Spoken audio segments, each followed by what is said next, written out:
What's up, everybody? Welcome back to the No Starving Artists podcast. This is I'm not sure what episode, but we're here. Super exciting guest today. But before we get into that, don't forget www.nsadance.com. You can find all of the previous episodes of the podcast where to watch and listen. You can order dance critiques. You can download my free parent e-guide. You can also check out free on-demand videos on there if you would like to. But today, we have a fantastic guest who is a full-time dance teacher, a content creator, and really excited to get into a few topics that we haven't quite touched on the podcast that I think will be really interesting for younger dancers and parents as well. So everybody, big round of applause. Welcome Angela Cole to the podcast. Angela, go ahead and tell the people about yourself. Well, thank you, Jason, so much for inviting me on today. So my name is Angela. I am from Massachusetts. I am still in Massachusetts, in Rhode Island. That's primarily where my work is based. I have been dancing my whole life, as many of us dancers have. I started off in a studio in a small town, but it was like a very serious dance studio. You know, my teacher was from the Royal Ballet. He was really tough. And, you know, I wanted to be a professional dancer. I knew that since I was like 10, 11. And so I knew that if that's what I wanted to do, I needed to be training a lot. So I actually, I did distance learning throughout high school so that I could take like dance classes every day. I ended up going to Roger Williams University, got my major in dance. And then after that, I graduated and I kind of ended up more like a contemporary dance program in college, and that was kind of the route that I was going. You know, my teachers when I was growing up, they were like, yeah, like you're not probably going to be a ballet dancer. You don't have the body for it. And I was super devastated about that at the time. But, you know, then I found contemporary dance. I loved it. I was, you know, studying it for 4 years in college. And then when I graduated, I just moved out immediately. From my home in Massachusetts, I moved to Providence. And I just started doing the thing where I'm like piecing different part-time jobs together. I started teaching dance. I did some freelance dance gigs. And I actually, for those first few years though, after college, I made most of my income teaching kickboxing classes.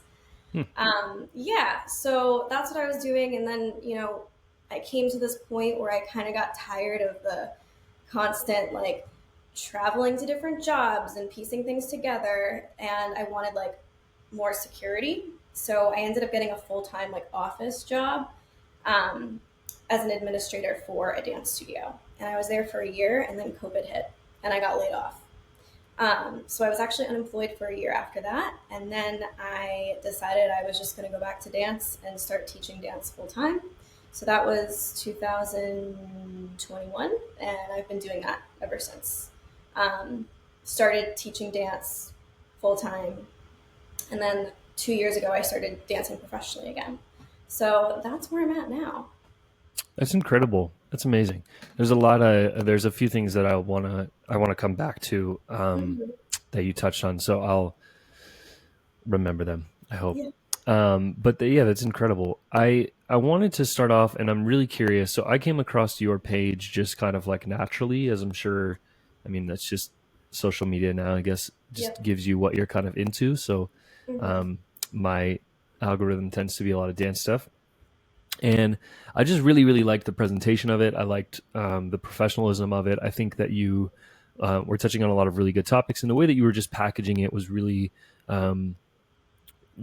it was like easy to consume the content, which is not an easy thing to do. So it that's one of the reasons why I wanted to reach out. But I'm curious, when did you start? Like, have you always had a presence online? Were you always sort of like active on social media, or was this something that kind of you started along the way at some point? Yeah.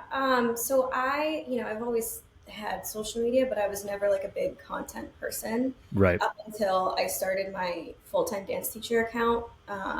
This is last summer. So like the summer of Oh, 2020 wow. Okay. is when I started. Yes.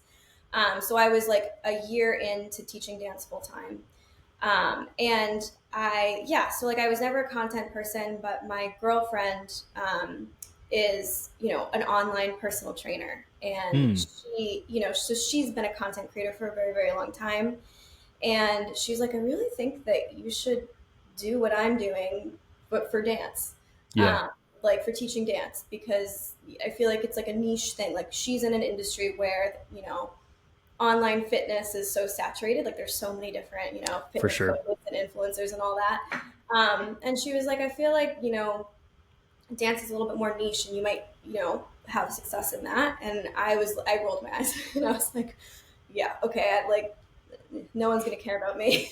um, so I didn't for like a while. And then I don't know, like I had more time in the summer because I'm not working as much over the summer. So last summer I was just like, F it, I'll try putting out some videos. Yeah, yeah, And I started on TikTok. And then I started putting my TikToks on Instagram, and my Instagram like started getting more like followers and things, and it's just been that way ever since. So yeah, I mean, it took like a few weeks, but then all of a sudden, like my videos were getting shared, and I was like, wow. So yeah, that's kind of how it happened. I mean, I just listened to her advice, and I think I was, you know, insecure. Like it's tough putting yourself out there, as I'm sure yeah, you yeah, felt in the past. And I, I kind of have a little like imposter syndrome because it's like, yeah, like I'm a dancer, but I'm not like the best dancer ever. I'm not the best teacher ever. Like, who am I to like put stuff out there and give advice and things? But then hmm you just have to kind of like move. I feel like that's a very like dancery thing to think. yeah, um, 100%. yeah, so I just kind of had to turn that off and just try something, and I'm glad I did. So yeah, that's how I got into it, and it has been really tough, like working full time and making content too. Like Hmm. being consistent with it has been hard, but yeah, I'm planning on continuing to do it. So Yeah, yeah. It's really interesting. I've been when I started doing the podcast and just started having more conversations with like artists from outside of my, you know, here in Utah. Um, it like really made me like dive more into this idea of like synchronicities, which I was never really that into before. And it's just really interesting how things work because I mean, our timelines are almost exactly the same in terms of I'm coming up on around um, a little. I think I'm close to a year now of like when I really started like creating content. And it was the same exact thing. I popped off initially on TikTok, and yeah. then I wasn't really posting to Instagram. Started posting like same time to Instagram, and then Instagram took over, and now TikTok is just it's just kind of there. So yeah, it's really interesting how like I feel like there's a few of us out there that all kind of started creating content around the same time, and we're Yeah. all kind of like scaling at the same time, which is really cool. You mentioned like a little bit of imposter syndrome, which I totally understand that. Um, is that something you still struggle with at this point, like a year, coming up on a year into this? Um, is it something that you still find yourself dealing with, and how do you get past that? Is it just do you have like some self talk, or is there just do you just have? For me, I just have to do it. Like I have to just post it and not think about it again. Yeah, I definitely way less. I struggle with this way less now. Um, because I've just been doing it for a while at this Right. point. So, but I still like there are still points where like I'm recording a video and I'm talking and I'm like, what is this nonsense that I'm saying? Yeah, like it definitely. But I think what has helped me a lot is like the support that I've gotten, Mm, and people messaging me saying like this particular tip or video helps them so much, or this perspective on this really helped them with this. hmm. So a little bit of like social proof has helped me be like, okay, like people are relating to what I'm saying, people are understanding what I'm saying, people are agreeing with me. For the most part, I get some people who don't, which is fine.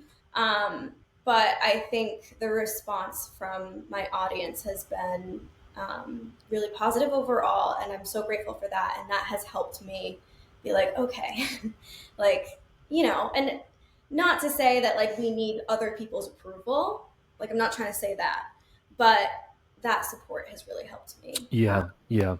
Yeah. Well, I think I like that idea of social proof because yeah, I mean, it's yeah. If people are receiving what you're putting out, then chances are that there's something good going on there. And Yeah. yeah, I mean, I like I said, I noticed it right away. Just your the way that you like package the content and phrase it, and just the preciseness of it and the conciseness of it is really it's not easy to do. And I think that's where like, because I get a lot, I'm sure you do this, you get the same. I get a lot of parents or dance teachers particularly that like are like, oh, I love this. I've been saying this for years. I think a lot of the things that a lot of us say are not necessarily like entirely original, but 100%. sometimes it's just like the way that it's presented that is makes it receivable or not for especially younger audiences and things like that. Yeah, Um, absolutely. I'm curious. So one of the big topics that I wanted to talk about, and I like that your page is full time dance teacher. I am not a full time dance teacher. I have been at one point in time, but I'm not anymore. So what is when you started the social media and you started creating content? Was there a pretty quick realization of like, okay, this is going to help me make more money as a dance teacher, or was there a little bit of like, what was the timeline between when you started to see the results of what you were doing versus when you started? Yeah, so um, I think when it comes to having an online presence, uh, just because you have like a lot of followers, right? That doesn't mean that you're making money doing that. And I think that some people, like a lot of people Mm-hmm. don't understand that. And I didn't like, if I see someone who has like 50,000 followers, I was like, oh wow, like they must be like making a living doing this. Same. And that's totally not the case. So I was actually, you know, I didn't start monetizing my content or making any money from, Instagram. Not that I don't make money from Instagram. I do, I've done some brand deals, but majority of it is like I'm selling class material. Yeah. Yeah. Um, so I didn't start like monetizing in that way until this past summer. So like that was like a year in Mm. that I started getting asked by a couple different brands to do like an ad for like a dance related product. Yeah. Um, and then I started selling my first resource that I made, which is a creative movement course for dance teachers. So like a bunch of like all of my creative movement class material I packaged up, Gotcha. and I started selling that. Um, so yeah, it took about a year for me to do that. I didn't have like a plan. Like when I started making content, like I had no idea, you know, what my plan was. Mm-hmm. It was just like, okay, try to like put myself out there, try to like gain an audience and then go from there. Yeah. So, you know, when I started doing this, I was a year into teaching dance full time. And I do that by working at multiple different studios. So at the Mm. time, I was working at 5 different schools, Yeah. Yeah. 4 studios, one elementary school. And I love teaching. I love it so much, but it's really hard to be working 7 days a week. Yeah. Um, 100%. and to be, because like, a couple of those schools are an hour away. So I have to Mm-hmm. like, um, so because I've started making some money online, I've been able to kind of scale back my teaching work. Not, I mean, I'm still Gotcha. teaching a lot. Yeah. Yeah. I still teach at 3 different schools, but I've been able to kind of like stop the like super hustle. I am still Yeah. hustling. And I always want to do that. Like I always want to teach. I think that that will always make me like the best content creator I can be if I'm still like relevant, like For actually sure. teaching kids. Yeah. Yeah. But it has helped me like be able to like get a little bit of my time back, and be able to like take breaks from time to time, Yeah. and Yeah. be a better teacher to my students, because when you're in like 5 different schools, like you're in 5 different worlds. And yes, it's like it's dance, so it's all under this umbrella, but it's really hard. So I've been able to just like be a better teacher to the kids that I have because I'm less spread so thin. Right, right. And what's like, so what are you, at the time when you were teaching at Five Studios, are you choreographing routines, cleaning routines, doing technique, like all of the above? Yeah, I work at an it's like a primary and elementary school. So I'm their Hmm. creative movement teacher. So I go in 4 days a week for just a couple hours, and all I do there is just like teach their creative movement classes. So there's no Gotcha. extra. Like it's really nice, and it's also 10 minutes down the street, so it's great. Yeah. But the other, currently working in two dance studios now, but the other schools that I was working for, they're all dance studios. So after school programs, Yeah. yes, choreographing for their recitals, performances, competitions, all of that. Yeah, So that's a lot. That's a lot. Yeah, that was where I was a couple years ago, and can totally relate to, yeah, it's hard. It's really, really hard. It's interesting that so the primary school that you work at, I'm yeah, assuming predominantly younger kids. yes, yep. They're kindergarten through 4th grade. Do you feel like that? Because one thing that I run into a lot is, whether it's working with like dancers that I've trained that are now wanting to become teachers, or just teachers reaching out to me that want to know how to like scale, and Hmm. they are like, they want nothing to do with younger classes, nothing to do with it. So it's Hmm. interesting to me that you're in that space so much, because most teachers do not want to.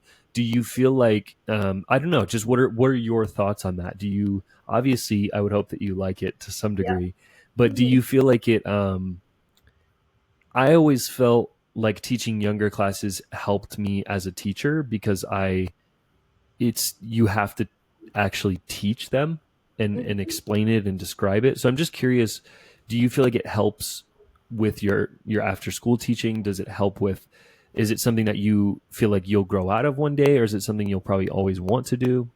Hmm. So I think yeah, it's definitely not surprising to me that a lot of teachers have expressed to you that they don't want to work with little kids. And I Hmm. felt that way too when I first graduated college and I started my teaching journey when I was like 22. And I did not want to work with little kids, but I think a lot of the reason why was because I was like scared of them. Yeah. Not like I was like, I don't know how to talk to 5-year-olds. Like I do not know. And the other piece of that is I graduated from a dance program. I spent 4 years getting my degree in Right. dance, and we never chatted about how to teach little kids in a dance Oh, studio interesting.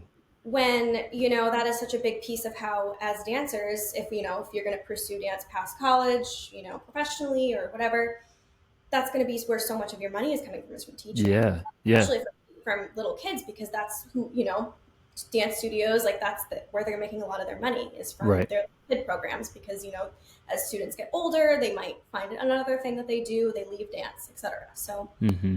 um, yeah, so again, I was not confident about teaching little kids. I just didn't know what to do with them. And now that I've done it so much, I love it. The reason I love it is because it's less about the recital, the show, the competition, and Mm. it's really just about the class time and teaching them, and watching them have so much. They have so much fun. Yeah. It's Yeah. really just like the joy of moving, and I teach creative movement, so it's not like specifically like ballet that Hmm. we're doing. Um, so it's a lot of like improvisation things, a lot of movement, like games, and it's just like it's very joyous. Yeah. So I Yeah. love that part about it. I I think I want to continue teaching little kids. I find a lot of joy in it myself. So yeah, I think it's just a matter of like when it comes to like in my own experience, when I've been like about teaching, not wanting to do it, it's because I wasn't comfortable with it. Um, so Gotcha. Gotcha. That makes sense. I want to jump back because uh, just because we got a little off, which Yeah, I yeah. it was my No. fault. But so you said that you have courses. I'm curious if you mentioned earlier that your girlfriend is in fitness. She got you into content creation. Um, did that kind of outline of the online fitness, I guess we call it a business model, did that influence the choices that you have made up to this point in terms of like, okay, how do I monetize? Because I know I struggled with that. I think a lot of teachers struggle with that, is like, okay, great, let me go online and start making content, but then what do I do after that? So did you draw inspiration at all from that world up to this point? Yeah, I think I definitely have looked at what other creators in other industries how they're monetizing their content, for inspiration on, what I could provide my audience that they would be interested in. You know, I Right. I love creating free resources for my audience, and I will always do that. That's something that's really important to me, and but I also wanted to be able to provide more. And a lot of people Yeah. have asked me. I honestly, like, yes, I am looking at other creators and what they're doing for inspiration of what I could be doing. But a lot of how I came up with the material that I've provided is people ask me. Like, people have asked me, like, can Mm. you, like, do you have ideas for creative movement activities? Someone got a lot of questions about improvisation, and Mm. I don't know how to teach improvisation. Do you have any ideas for like improv prompts and scores for dancers in studios? Because improvisation, we get that into that a lot in college, but a Hmm. lot of younger dancers might not have that education in dance studios. So that's how Right. I came up with the idea. I made like an improv prompt pack. So yeah, it's just listening to my audience, and I'll ask my audience questions all the time, like, what do you guys want to see? What do you want from me? Polling them is really helpful, Mm. because I could sit here and think about what they want forever, but just going out and asking is really helpful. Yeah. So that's kind of what I've done. I've taken information from them to kind of come up with how I can best serve and provide resources for dance teachers. Yeah, that makes sense. Do you so what are you selling them through? Like do you have a website? Did you build the website? Are you using like an existing program that to sell the courses? And then my second, this is kind of a whole different question, but just so I don't lose the thought. Yep. Do you have like an email list as well? Like, are you capturing people's information after they purchase? Yes. So I have an email list. I have like a newsletter that I send out once per month, Mm. and it is where I provide extra free resources for Gotcha. dance teachers. So like I'll do like a blog post where it's like a dance teacher tip. I'll do music recommendations. It's just like extra stuff, Yeah. that I provide for free. And every time that I send it out, I'll put it on my story, so I get in from people's emails that way. It's really important to build an email list, because as we've found out as content creators, you can't always rely on like Instagram and TikTok to uh, put your videos out there, because Mm. like I experienced on TikTok, like all of a sudden, like, my videos weren't being shown. Yeah. Same. um, yeah, it is. So it's just like the algorithm changes, you never know, so it's Yeah. like it's helpful to like have people's emails. Yeah. um, so that's how I do that. And then, yeah, of course, if someone purchases something from me, I will, I have their email. So, like, they get Yeah. added to my list. So that's how I've built that up. And then, as far as like a website or something that I use to create the content that I'm selling, I do use like a software that you can host courses on. I'm not Okay. really like making courses. I say that word, but really what it is, it's like it's class material for dance teachers to Gotcha. Okay. Okay. classes versus like a Yeah. true course. Yeah. Yeah. Yeah. Okay. Yeah, but I'm using that word. But so yes, I have a software that I have used. Um, that hosts courses. So I upload all of the stuff onto there. I don't want to say the name of it because I actually don't like it very much. It's given me that's that's totally fair.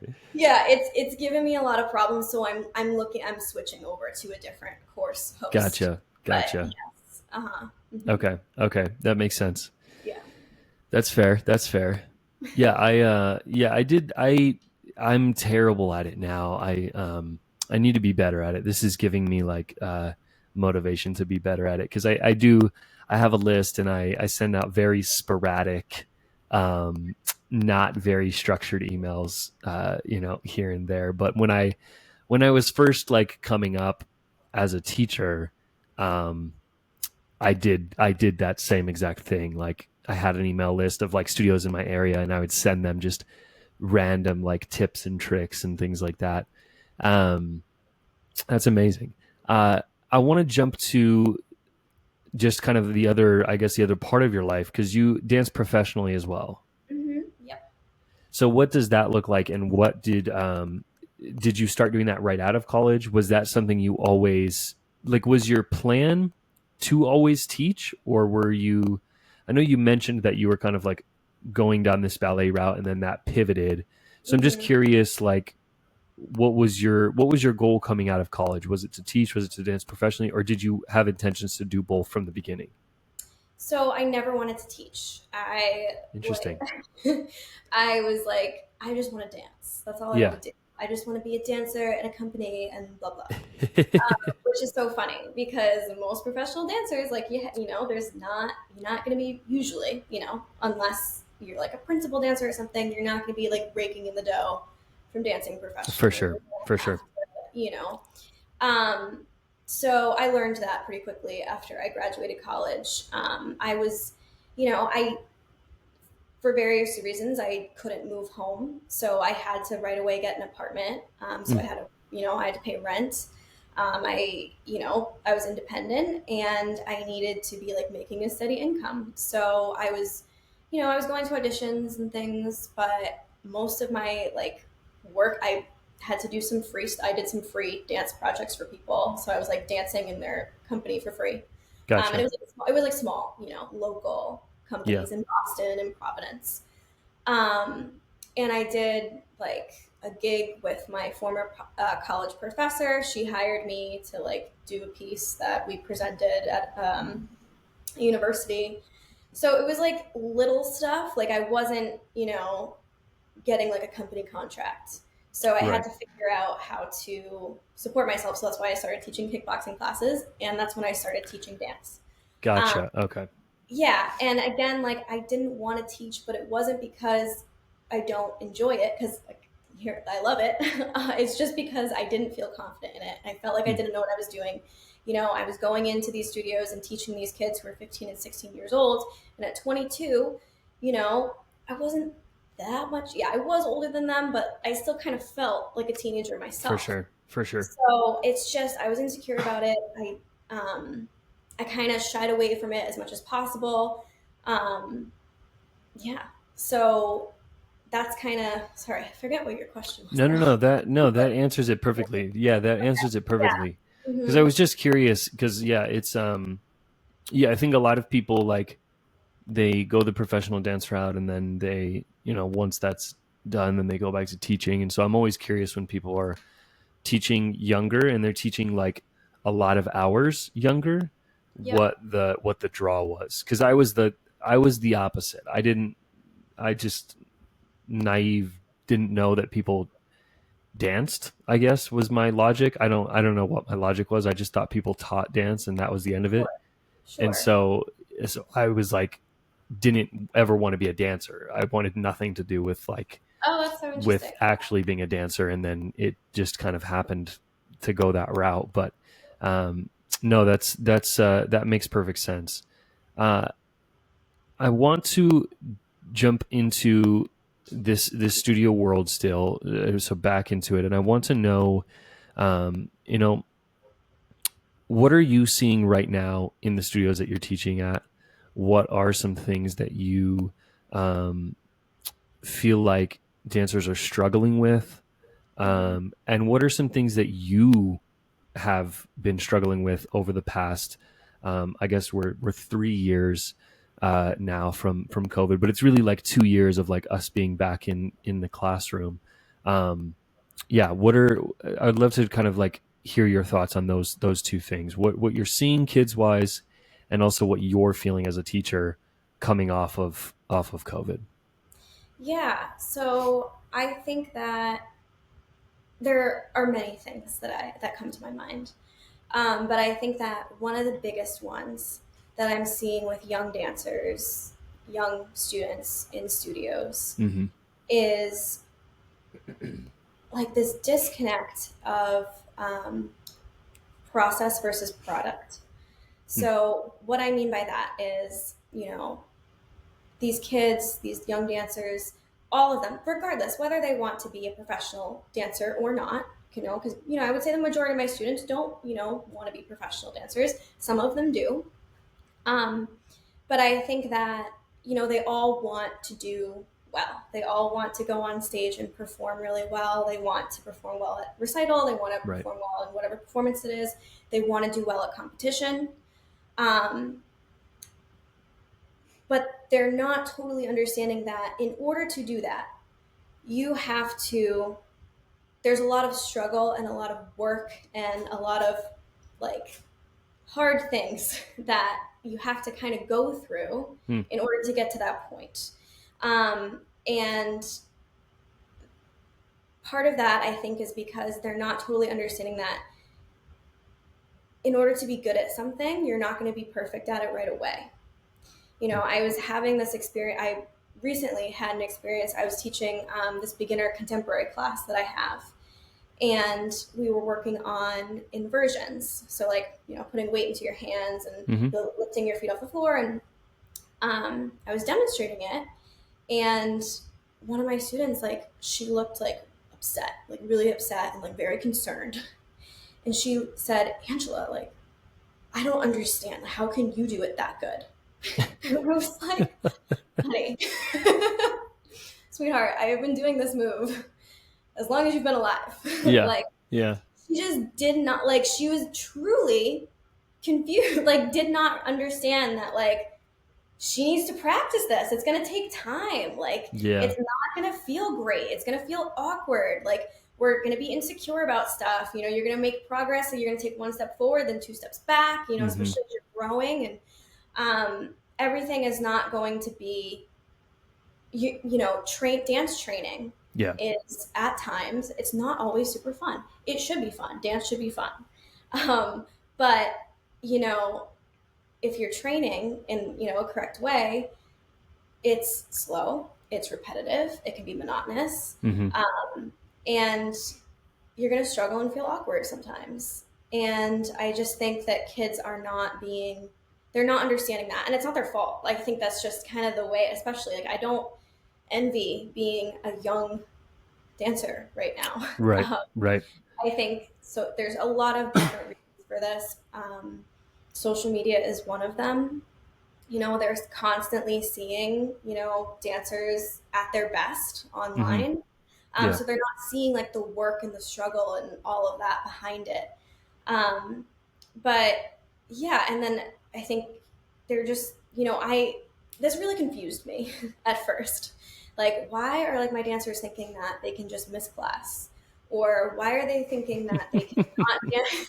Why are they thinking that they are not going to dance super full out every single time and then go on stage and do well? Yeah. Yeah. You can't decide. You can't wake up in the morning and decide you're going to dance well that day. It has to be, it's a process. Yeah. Process is the product.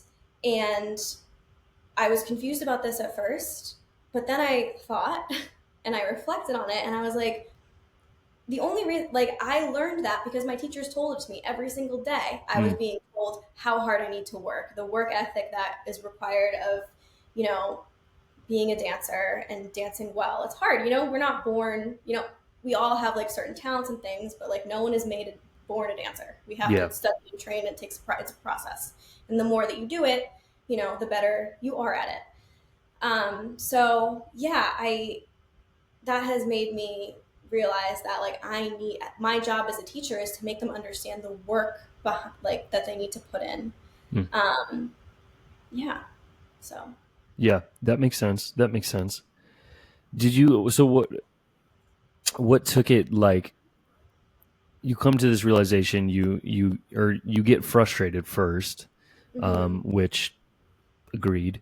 Um, what did you have to do to get, like, I think a lot of teachers get stuck at that point. They get Mhm. stuck at like the whatever's driving it, whether it's just like, I know for me there was a point in time where it was like my own ego was in the way of me really understanding why these kids were like choosing not to do what I wanted them to do.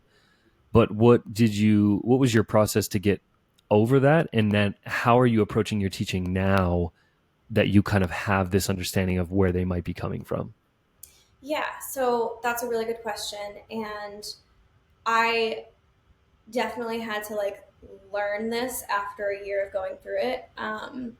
But what I do now is I make sure right in the beginning of the year, like every single class that I teach, no matter who it is, no matter if I've had these students before, or they're brand new to me, I always lay out like what my expectations are of them and how the class is like what my expectations are of how they conduct themselves in class, Mm, how they work, and also what they can expect from me. Because I never want to be going at them with like, well, I expect this from you and this from you and this from you, and then like nothing for myself. Like I want them to, gotcha. I want to earn their respect, and I Yeah. want them to know that I expect them to work hard and work in this certain way, and I am also working in that way too.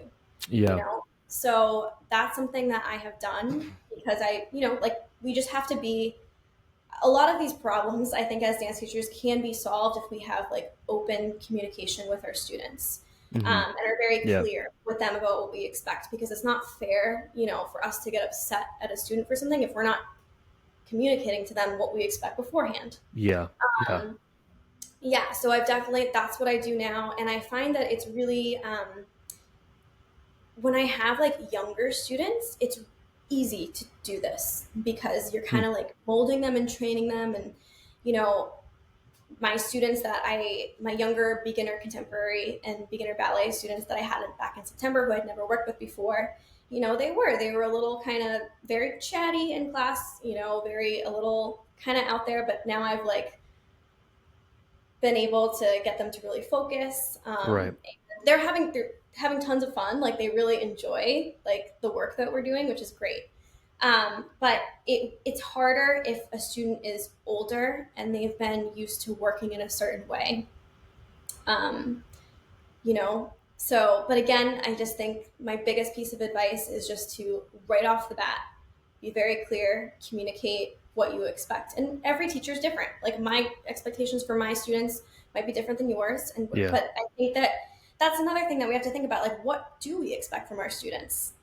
I think a lot of younger dance teachers, myself included, when I was younger, like I didn't know what. Hmm. If someone asked me that, I wouldn't know.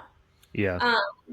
So I think it's just to be very clear in what we're wanting from them and Yeah. communicate that. And also, another really important thing is to have like a plan for when, okay, this student misses this many classes, or this student is constantly talking every time I'm chatting and is a distraction to the rest of the dancers. What do you do when that happens? Yeah. There has to be like something that you can't just be like stop it, stop it, stop it over and over and over again. Like you have like like I've had dancers, I've dismissed them from class before. So yeah, you have to kind of have that plan in place, I Yeah. think. Yeah. That makes sense. Well, and I think there's like was a time in dance when, I mean, for me, it was in the early years of my teaching, it was still the remnants of this idea that like whatever the teacher says goes, and it's just Right. you just do that and you don't question it and you don't um, have any reservations. And I think that probably for the most part, for the best, has subsided at this point. Mm-hmm. And I don't think dancers really live by those rules anymore. And so I Yep. really like the way that you articulated, like, you want to gain their respect. I think that Yeah. that's a really key component because I think there's a lot of teachers that are still in that mindset of like this, the students should respect me purely because I'm their teacher, and they just should, as opposed to, you know, I think the kids, like they have to know what they're doing, why they're doing it, and why they should listen to you. Mm-hmm. And so yeah, I agree very, very much. uh okay, I want to get into some lightning questions here. This Okay. is a new segment I've been trying out. um and some of these are will be like kind of in the realm of what we've already talked about, but some of them are not. And I say lightning. Feel free to take, like, you can flesh out your ideas if you would like to, um, but I do want to know like your gut answer right afterwards, and then you can explain why if you'd like to. Okay. Deal? Sure. Okay. Sounds good. All right. The first one, I'm really curious. I'm really curious to hear your perspective on this because of your background. So the question is, do you feel like going to school, so college, university, for dance is a good idea for younger dancers? Yes, but is, is my answer. Go ahead. Okay. So, yeah, I went to school for dance. I Yeah. did 4 years. I got my bachelor's of dance for dance. I learned so much, and so much of what I learned there has influenced the teacher I am now. Mm-hmm. So, from my own experience, it was great. However, not everybody has the means to afford a college degree. Like, it's just, especially today. And I don't think it's smart for young people to get themselves in over their heads when it comes to being in debt, especially if they want to pursue dance professionally. Like, it's going to be tough. Like, you're not going to be graduating and making all this money probably. Mm-hmm. So you have to think about that. I was really, really privileged and lucky that my parents helped me. I partially paid for my education and they helped me too. But if they didn't, I couldn't have afforded it. Yeah. So I just want to like say that's a really important part. And there are ways to, if you want to be a professional dancer or a teacher, that you don't need to have a college degree in it. It's not a requirement unless you wanted to like teach in a university. Then Mm. you need like a bachelor's and you need a master's. Right. Um, but it's not required, and there are other ways to go if it's not financially feasible and smart for you to do so. Mm. And I also do just want to say that, again, like so much of what I've learned as a dance teacher, I did not learn in college. Mm. Never once was money or what a 1099 is brought up, like ever, which is crazy. Oh, Never once did our professors or anyone yeah.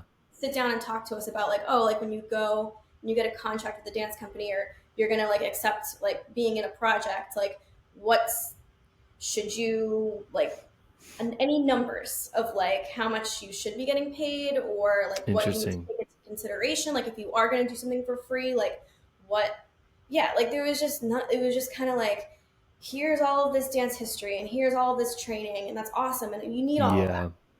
But then it was just go out into the world. like Yeah. Yeah. Interesting. so I will say, and again, that was my dance program, and I can't speak for every dance. I don't, I'm not sure if I'm sure there's other, college dance programs that are touching upon these topics. Yeah. Um, Yeah. but yeah, I mean, you might not honestly, never did we learn about, how to teach dance in dance studios, Mm. because, my education was mostly in, concert dance, and we're training in order to be in a professional concert dance company, Yeah. um, which is very different from a studio culture. Right. So Right. yeah, so I would say I absolutely, if you have the means to do it, I think it's a great idea, but it's not the only way. Got it. Got it. Okay. I like that perspective a lot. I haven't heard anybody that I've talked to touch on the financial aspect, which is, yeah, definitely a key factor.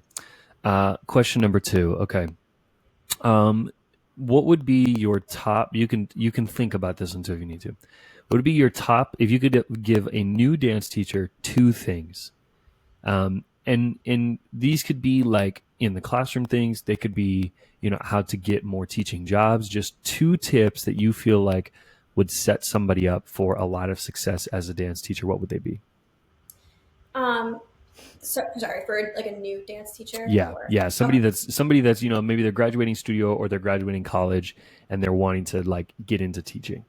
got it. So I would say number one is to say yes to every opportunity that you're given teaching wise. Like, Mm, so don't shy away from anything. Like, even if, like for me, I was scared of teaching teenagers and I was scared of teaching little 5-year-olds. So sometimes, when it comes to teaching, like you have to, trust that trust in your dance training up until that point, but also a lot of what you're going to learn, you're going to have to learn actually yeah, doing it. A lot yeah, of learning doing. So the more you do it, the more comfortable you'll feel, the more you'll learn. You won't be perfect. You'll make mistakes. That's okay. right. So that would be number one, is just to say yes. And then number two would be to, what is number two? I had it a second ago. Oh, be someone who is extremely reliable. mm, Because I mean, in my particular like area of like Massachusetts, Rhode Island, like there's a lot of demand for dance teachers. There's a lot of dance studios over here, and I am always getting asked to like teach at this studio and teach at this studio, and mm, there's a very high turnover of dance teachers, and part of it is like the nature of the job is like most dance teachers have multiple different jobs, right? yeah, So yeah, like, or they're dancing professionally or whatever. So it's hard to find someone with, the availability and who is reliable and who will show up on time and who will show up consistently.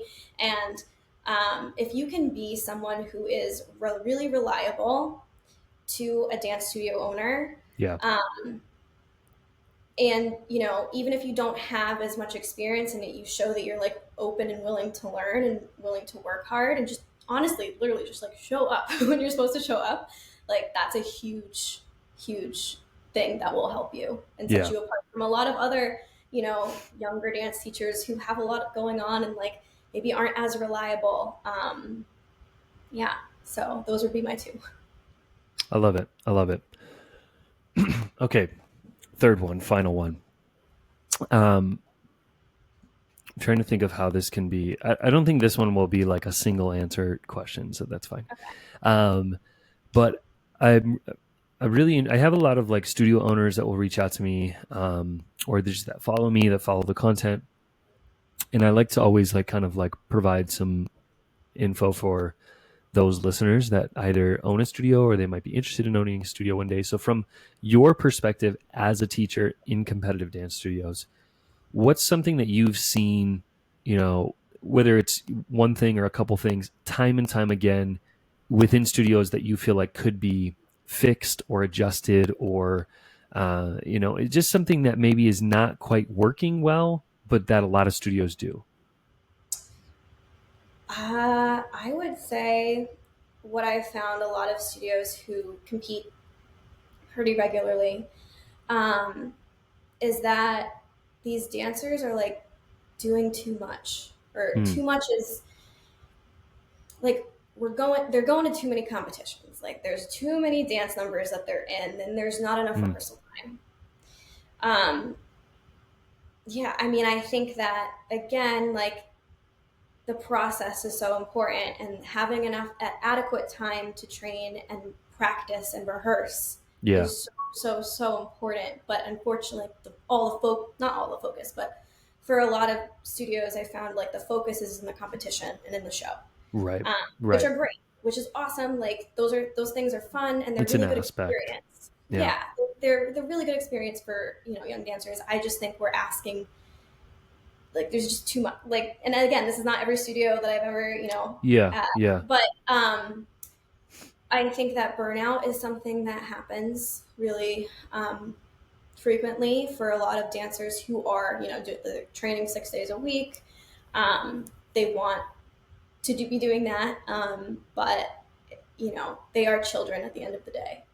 Yeah, that's And a really sorry, I don't mean to interrupt you, but that's a really good point because you were there. I mean, you mentioned that you did distance learning. You were but you wanted to. Did you still experience levels of burnout?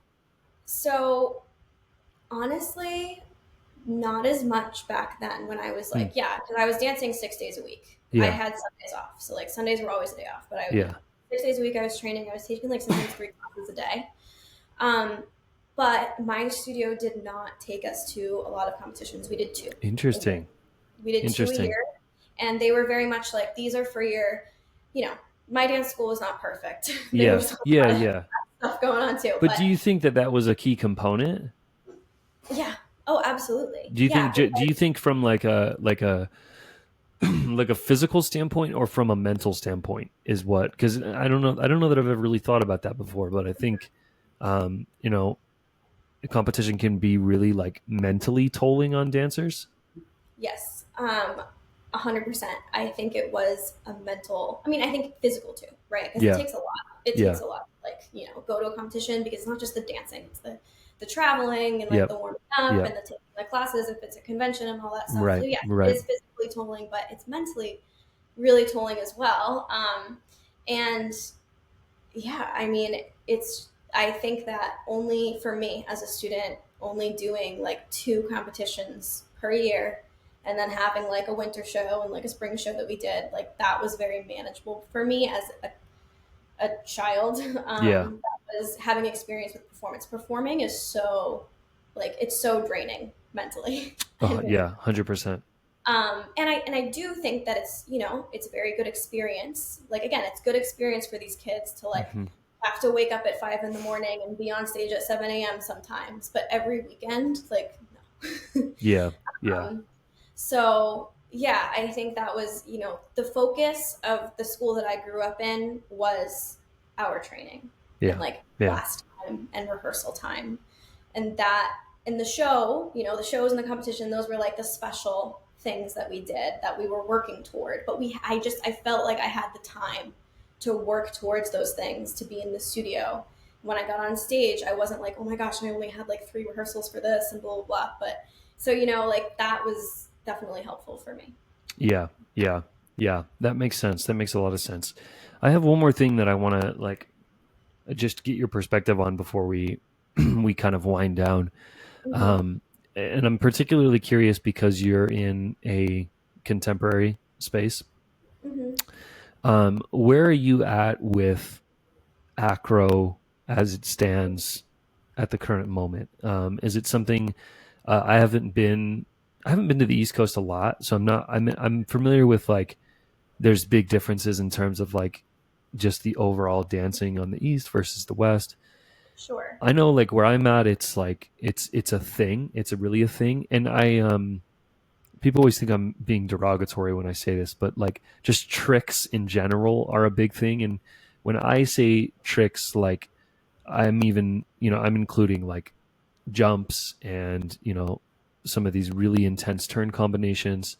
Um, I'm curious what you're seeing where you are and within your studios. Is it something that you're seeing is like, I don't know, just what are your thoughts on it? Do you think it's just because I've spoken to some people that have like kind of made me think more on this topic, and they're like, well, it's just like the natural progression of dance, and like it is what it is, and we kind of have to be okay with it. But I still don't like it. Yes. Okay. Yeah. And I've seen some videos of you talking about this topic. So, Yeah, yeah, um, yeah. so I again, I'm from like I grew up training in ballet and modern dance. Hmm. We weren't doing trick like turn sequences, sure, but Right, like right. I have never learned how to do an aerial. Like I've never, I've been not in that space, and not to say like I don't. I'm not saying tricks are bad or like acro is bad. I think it's a really like I'm very like when I see a dancer do that, I'm like, wow, that's amazing. And I Hmm. think that young dancers, like it's good to learn hard skills. Hmm. Even if, like for me, like as I dance professionally in a contemporary ballet company right now, and I've never in my career had to do, a certain trick. I've never had to do more than like 3 pirouettes. Yeah. Yeah. Yeah. But, that doesn't mean that studying those things and learning how to do those things are not worthwhile. Hmm. Um, yeah, there's always like benefits to learning something that's hard. Yeah. Um, but, when it comes to like dance, I think dance and acro are two different things. And, there's nothing wrong with like adding in, especially at a competition, there's nothing wrong with adding in like a trick or two into a dance routine. Yeah. I've done it. I don't do it a lot because that's just not my forte. Like I Yeah. choreograph Yeah. more and like, yeah, I choreograph more like it's more like the artistic side of the piece is more important to me. And, I'm just not like, I don't do tricks in my own dancing. Exactly. Yeah. So, Yeah. Yeah. I'm the same way. Yeah. right. I do think there's a line. I think again, like one trick or two is not a big like that's fine if it makes sense to do it in the piece. If it's just like Hmm. thrown in there for no reason, just to like get points, like I don't know. Yeah. Yeah. Yeah. Yeah. That So makes sense. That makes a lot of sense. Yeah. And I like the, um, you say it much more eloquently and respectfully than I do, but yeah, I don't see them as the same either, but I know that that's a very hot topic as well amongst the acro community. okay. Um, but yeah, I think I agree with you. I think that there's nothing wrong with the collaboration of the two, but I Yes. don't particularly think that acro is a style of dance.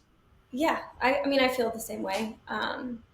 Yeah, I like how you're using that word. Like there can be collaboration. Yeah, I think the intention behind the collaboration, that's where like what is the intention behind it? yeah, And yeah, how is the dancer like executing it? yeah, Um, yeah. yeah. Okay, I can dig it.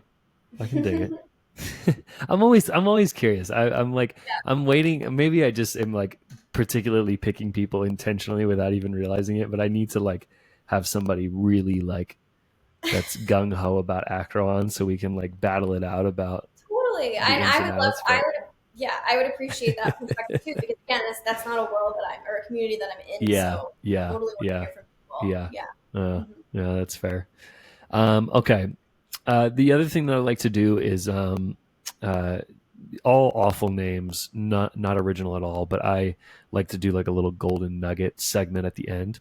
Okay. So, you know, reflecting on everything we've talked about, but even if it's outside of that, it doesn't really matter. But if there was, if there's one thing that you can leave people with, if it's the one thing they take away, um, what would that be for you and where you are right now? What's kind of like top of the mind topic that you want to just the hill you'll die on at this moment?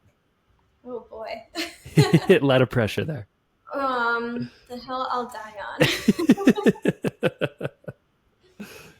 I think that, and I've learned this the hard way, is that you have like you have to be doing stuff in your life that you really believe in and care about. Um, I think that, as dancers, like, I'm lucky to work in a job that, it's dance. So it's like, this is something I've been doing all my life. This is something that I love to do. Um, but I've backed away from it at points in my life because of, the financial piece. Like, it's not always super secure Mm-hmm. financially. It's competitive and, hard in that way. But I've done the thing where I stopped dancing, I stopped teaching, and I chose something that I thought would be easier, Mm. like for my life, like something that would be more secure. And I thought that I would be happier doing it. Like with other parts of my life, like, okay, like I'd Right. see friends more, like I'd have more free time. And, you know, that was not the case. I was very, very, very unhappy, even though Hmm. I was like, financially a little bit more secure. I had like one job that I was driving to every day, Yeah. just one. Yeah.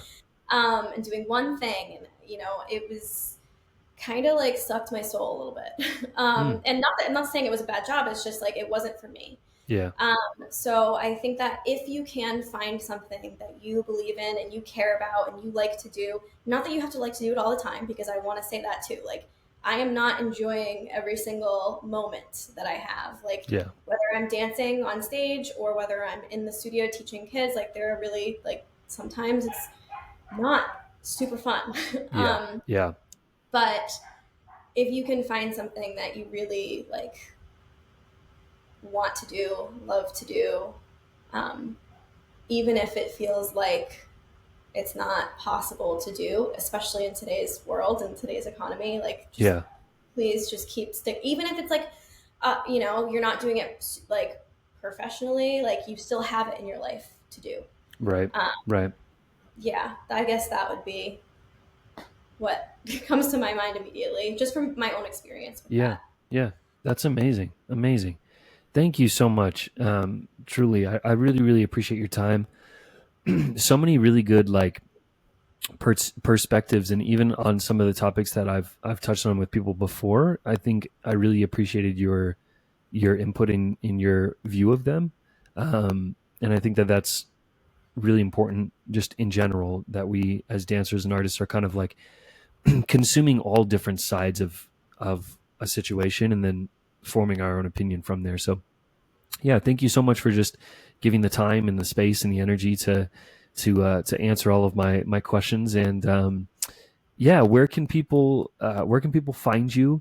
You know, drop the T on your socials and your the things that you're currently offering, and what's next for you as well. Yeah. So, well, also, I just want to say thank you, Jason, so much for inviting me on. I've had a great time chatting with you. So my Instagram and my TikTok is at full time dance teacher. So on there, I offer lots of free resources for dancers, mostly dance teachers, and I also offer class material that you can purchase for your classes. So if you're needing, right now I currently have a creative movement class material, improvisation material. Those are for dance teachers. And then I will always, be providing free resources on my page as well. Um, and yeah, so that's me. What's next for me is I am just going to keep doing that. I teach in multiple schools. We're Mm, kind of on a little break right now, so I have like next week off, and then I'm back in it January through May. Um, and I dance with Providence Ballet Theater, which is a contemporary ballet company.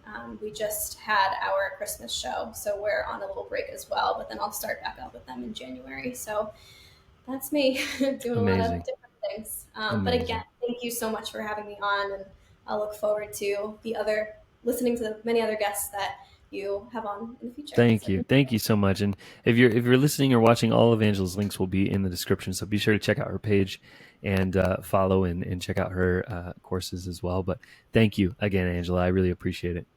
thanks so much, Jason.